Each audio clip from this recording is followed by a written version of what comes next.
the first to know Nsem-Pii TV. Ahemachi udwani chiremu ewo ahafo hwidiem. Udwani chiremu ewo dadwen ene ne mpotamo ya ewo adanse eye oboase mantamo ene some parts of the Volta region. Military rapture esi ahemachi.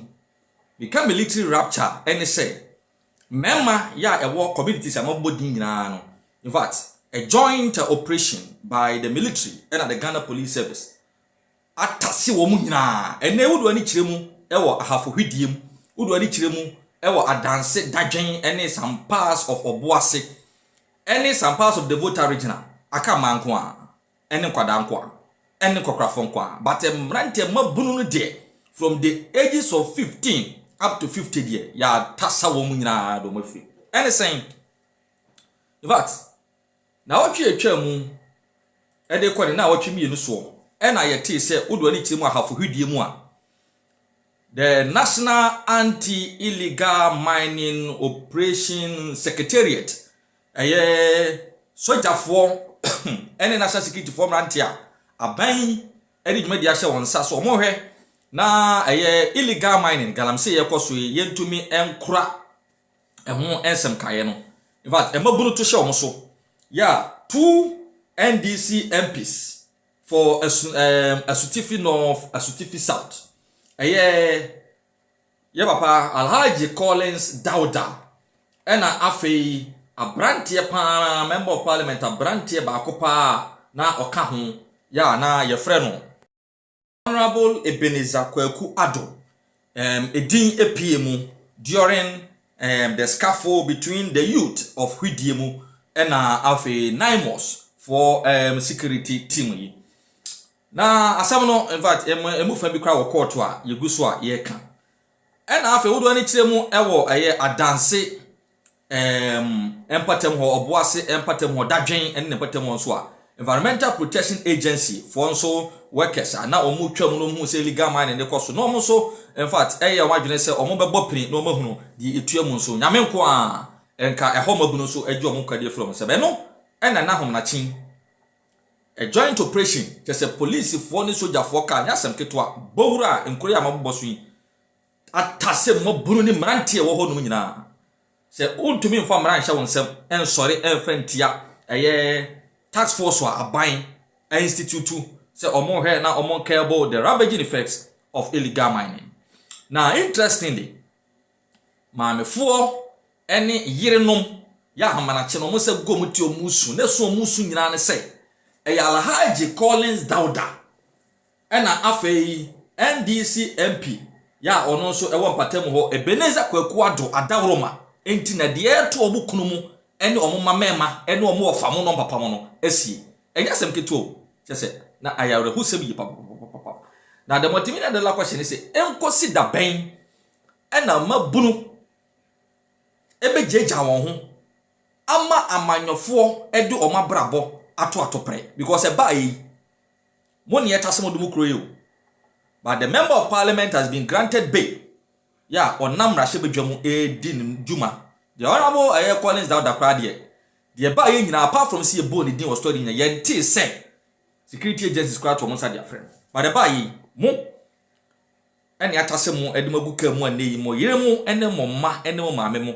ejina bonti a omoti ni so the yanko a 30 seconds video kind courtesy of yenuanom Hello FM for now fi reporters and koma omudi ye baby e de mrante yi koye omododo ya yetase wo from these communities and what did the police intends to do with them no yanko na yanko tie ni nyina emfanka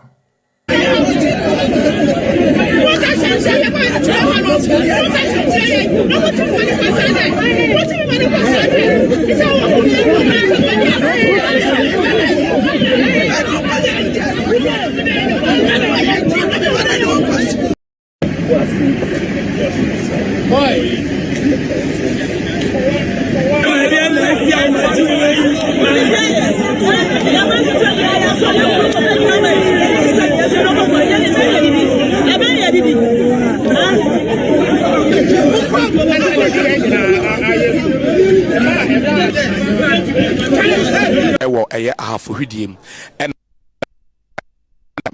biso esi wasantema emra Environmental Protection Authority EPA penny and as officials free Accra no money some journalists be a koto e kopie mu se umkopie mu e wo kuro bi to say anwona e na afi eye dadwene a ni nyina wo oboase enclave hono no amanfo bi a yesusu se omo ye illegal miners etu hye omo so epam omo ma omo edwane kwa na car baako e be hwiase e ma nsem twefo be ye enan e prepare emu edin na anadwi ene ade ba be chi ne ahomachi e na joint statement from Ghana Armed Forces and the Ghana Police Service. Omokase ombeye operations be ombeya bom simultaneously until ombeya bako Framantem voter region no ma bako ahafo no more specific eye hwidiem mahame ene Kenyase and Ashanti region de no so ye anwona and afi dadwene enti no Ashanti region de ene ye de wo mo be 2 a.m.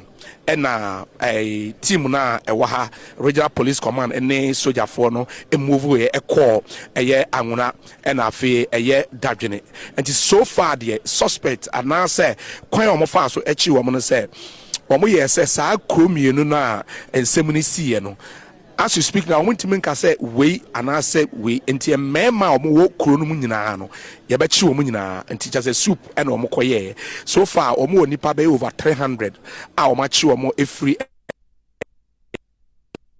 omo di omo nyina aba be pie mu ewo eye patase eye police depot enti aha afa na ye take omo particulars omo din emfia wadi adwuma a wo ye na omo wi a police for enim die mu no omo ti mehu say that particular day sa ansem na esi no so na yesu say illegal miners ebi wom a womo ekoye sa ade na na nti sisi America say de nipa over 300 ye do ma ba be piem ha enche bia na regional police commander na kasa eye Mr. Koto ebe piem e wa ha no ma ne men no eye adwuma omo take omo particulars e wa ha nti sa joint statement na Ghana Armed Forces and Ghana Police Service editu edwano eno omo de wose aye oyo a omo ateki sa anaso motimetu anamo anwuna and afi eye dadwena ni nyina e wo oboase enclave be few days ago and EPA officials etimi yes omo kosa area honum no makwa saying na environment no eye illegal miners ko ba sem krofobi ayi susu se omo ye illegal miners omo eto share omo so omo edwane no and in the process car ba ko ada journalists be etima car no etimi ekonya akwanhia enunti and police for and Ghana Armed Forces womo ekaboma omo yes operations ntina abra ye ba hadia no Ashanti region de no 2 a.m. and a car no etu free eye Kumasi a omo de nsɛmtwerɛfoɔ ni bi car ho a buses soldier for ne police for akoya omo akwachi omo nyina nti omo wa he a omo hwe no obie no obeka se ebia omo ene yeye afa na police for ne eba ba hwe se so saa nkrofo ni ebi wo mu ana na se ne be ya omo betimi aye no omo ye se omo chi mmema omo wo kromi enu no nyina nti eno ena omo de ose ayo yo nti se ameka na mmema omo wo kuro no ema nka ho omo na ya chi omo afa na omo ba be e profile omo take omo din omo ages adwuma obi aye na afi omo hwe se nkrofo ni bi wo metima link omo to that attack na e bae a couple of days ago enti no sa enetie me nua ba anti samu ba kuma se police depot patase ya okay sam se de na me pese mi hu ne se chi wo mo no na we de wo nyese bi omo wo galamsey site bi e na omo chi wo mo no omo mafiefie mu anase no omo okro no mu na me pese ahwefo enso ehu kwan be so sa e na omo fa yo mutimi de e chi wo mo chia omo ko chi omo no de ye chi obi a ofie okay omo a omo da ye bo omo dan mu e ma omo pie ye the mebusa police for no say the rationale behind eno no ye de no so assemble see no that enclave kroni mienu enti no omo ye no so yesusu se kroni mienu no omote na be very difficult say wo betimi aka say we investigation wo chichi omo baako enti wo chi omo nyina bom at the same time wo restrict omo mobile phone bibia enti wo profile omo wi a na wo betimi a zero down to omo a omo susu say omo ye suspect to saada no asem na esi ye okay Okay, nti neches afei na omo ba be investigate out of that number na wo mo anya no na afei o ma share ne connection with sebisa anya mrasam na e course no se omo mu bi wo mu a wo mo ho bon sa asem ne mu anya sa pepepe saa enetie nti no omo etoto ano na omo kire adwuma a wo ye ada no time I see ye na wo hin so omo betimi connect and omo betimi link you to that yina na afi ya kire say we mu e suspect but say as it is now there omo ye hwem ye ntimi nka say omo na koye saa de no until say omo be yes our screen nyina awie omo ye we 2 am no na ekoso e wo afo hwidiem Kenya ase na bi koso so wo framantem a eno so eye anti illegal anti-galamsey operation soldiers now omo kwa attack omo no into omo ye in the same time. Okay, I see. Eti now no sa afanu mienu ni nyina na omo ka wo ma bomu a omo do ma be pie mu asante mantem ya na there be we asante mantem kro mienu no anwona ene dadwene ahafode no omo ye no Kenya ase. Okay, okay. Oh, enti sa ajafode no so mabunu ni nyina ombe bo oma no te sede asante mantem de oma bo oma no ya almost a sa pepe no mo ye enti no mo issue joint press statement omo kire so ombe move at the same time enti no mo mpese bia omo kwachi kuro ba ko nsem na esi na ebe ma dada yin kuro no so no se be mo se enti omo ye na the same time. Oh, okay, I see.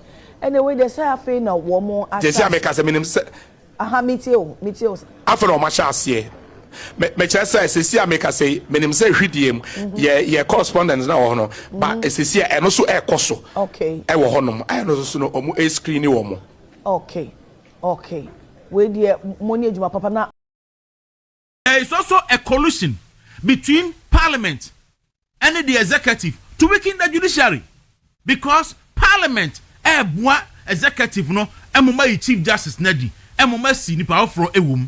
And the argument of the minority is simple. There is no lacuna. There is no vacancy. Constitution is say Chief Justice for whatever reason the senior most person should act.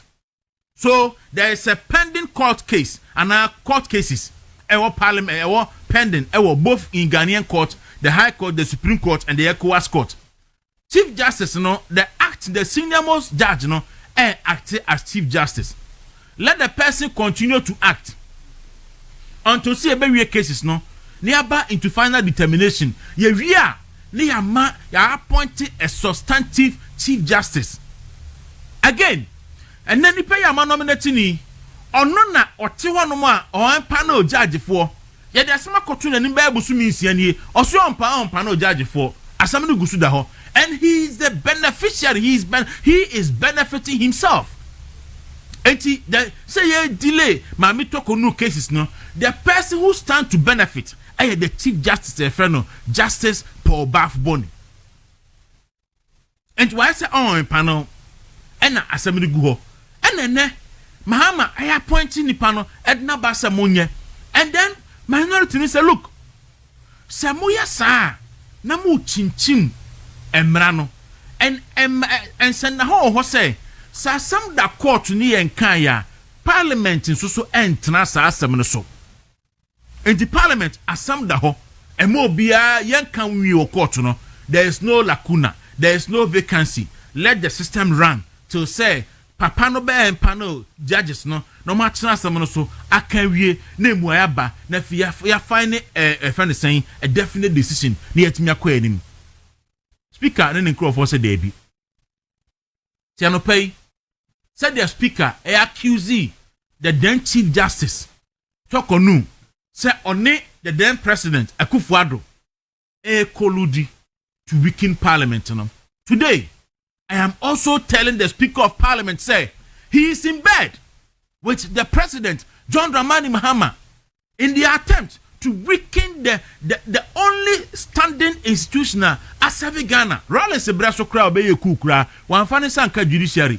No ya nso kokun binum obumoye bobo binum tu. And under John Mahama ye weaken the judiciary. And emo yesa with the help of the Speaker of Parliament and the Parliament. Mommy fa sa voice nimra Speaker of Parliament, where a playback to him his own words. I recognize the fact that connected political and governance implications have not been addressed sufficiently to enrich the national discourse. It is my considered view this should also be vigorously articulated to give a holistic approach to resolving the issue. As one of the protagonists in this matter, and a long-time practitioner, it will be a disservice not to respectfully draw your attention to some of the facts, principles, and ethics of politics and governance, the practice and procedures of Parliament, and what is generally referred to as parliamentary law, to throw light on some aspects of the matter and to clarify the considerations that underpinned my actions. The current brouhaha may be likened to a power play between the arms of government and has the potential to undermine our democracy and the authority of Parliament. Its outcomes could subvert Ghana's constitutional order and the democratic system. Ghanaians have toiled, sacrificed their lives, and shed blood to establish for decades. Ladies and gentlemen, recent acts of the judiciary and executive, and I see them as interference in the workings of Parliament, pose a direct challenge to the essence, jurisdiction, authority, powers, and functioning of the esteemed institution of Parliament, which is the repository of the sovereign will of the people of Ghana. It is increasingly becoming clear the judiciary and the executive are seemingly colluding to weaken Parliament. The decision of the Ghanaian voters.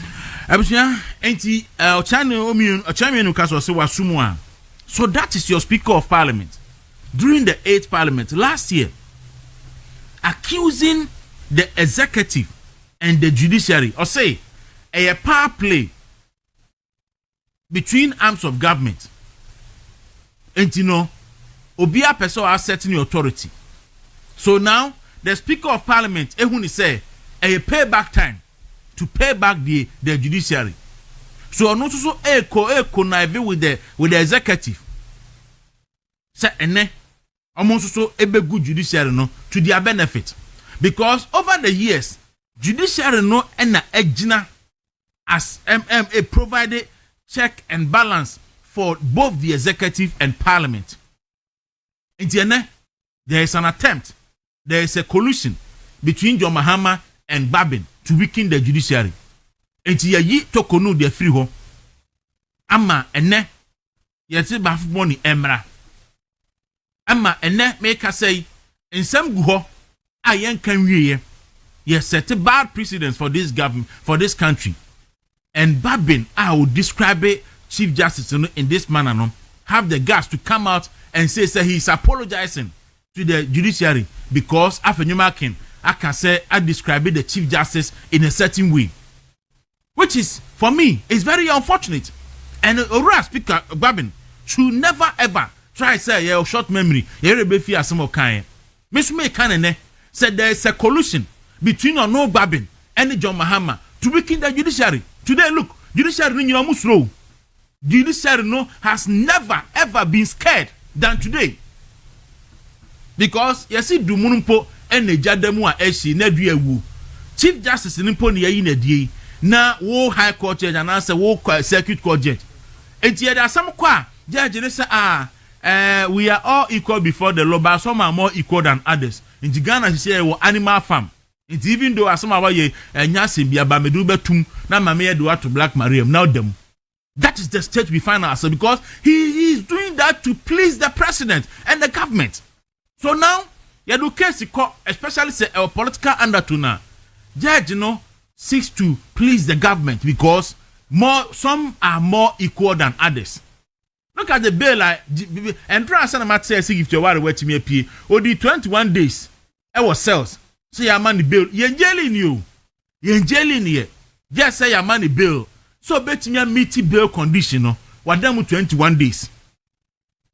As I be there on the as o jail because so no there say gifty ayi or worry say 10 million was say no. What them 21 days or say be 800 million no. And so bet them by 5 years and to meet bail condition. That is the judiciary we have. Say yeah, please the government of the day because say we can government be keke we keke we in the parliament sir speaker of parliament be keke. So that is what they are doing now. And obia can no atum obia mpese obeka ho asem.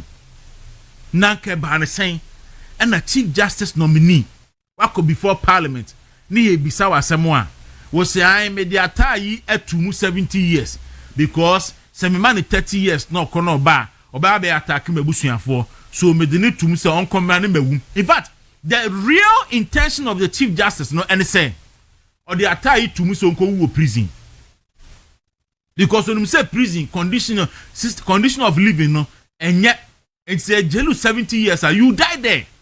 And if for attack to come out of prison and come and target his family, no, he will prefer Atai dying in prison. And that's the only reason why it's here. Ojeli Atai 70 years. Say uncle uwe fiase. Na wanyam penifo ni et them one a boy and some. They are not serious. They are MPs. Na omote committee them ho. Any audience. Say when you're a chief justice nominee. Say the only reason tia or do be at 70 years and they say onipa no be kwa ba beta be attacking abusuafo. So not based on law, not based on anything, but based on the personal hatred and I say the personal sentiment. Into your jail will be 70 years.